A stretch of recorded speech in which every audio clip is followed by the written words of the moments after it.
কিশোরগঞ্জের বাজিতপুরে মনির হোসেন নামে এক অটো চালককে বেধড়ক মারধরের ঘটনায় থানায় লিখিত অভিযোগ দেওয়ার কথা বলেছে আহত অটো চালকের মা মনোয়ারা বেগম।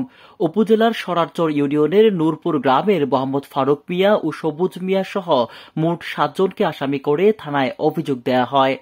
মামলার এজাহার সূত্রে জানা গেছে, গত 11 আগস্ট সকাল 8টার দিকে অটো গাড়ি নিয়ে সরারচর যাওয়ার পথে নূরপুর এয়ারপোর্টের সামনে পাকা রাস্তার উপর গাড়ি আটকিয়ে অটো চালক মনির হোসেনকে মারধর করা হয়।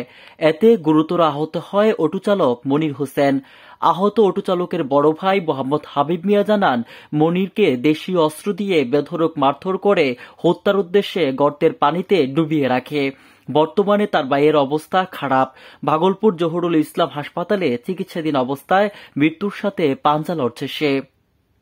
তিনি আরো বলেন, গত 30 জুলাই সরারচর রেল স্টেশনের পশ্চিম পাশে অটো স্ট্যান্ডে গাড়ির সিরিয়াল নিয়ে তার ভাই মনির ও ফারুকের মধ্যে কথা কাটাকাটি হয়। এর জের ধরেই তার ভাইকে গুরুতর আহত করা হয়েছে বলে তিনি অভিযোগ করেন। এ বিষয়ে অভিযুক্ত ফারুক মিয়াকে মুঠোফোনে বারবার কল দিলেও বক্তব্য পাওয়া যায়নি। এ বিষয়ে বাজিতপুর থানার অফিসার ইনচার্জ ওসি মুরাদ হোসেনকে মুঠোফোনে একাধিকবার কল দিলেও তার কোনো বক্তব্য নেওয়া সম্ভব হয়নি প্রতিবেদকের।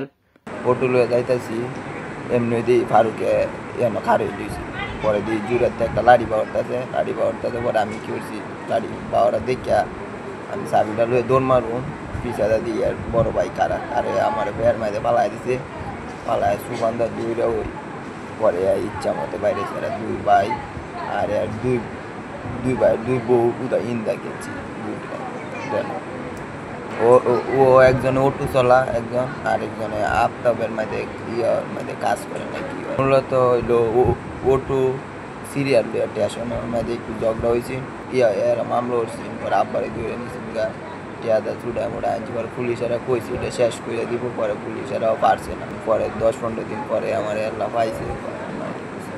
ফারুক, সবুজ, ফারুকের বউ, সবুজের বউ আরও এলাকার 2 জনকে নিয়ে পরে আমার বাইরে পানির মেঝে অনেক মাছ দূর করছে, ঈদা কেঁচাইছে। বাজিতপুর থেকে জাহাঙ্গীর আলমের রিপোর্ট, আমার বার্তা ডিজিটাল।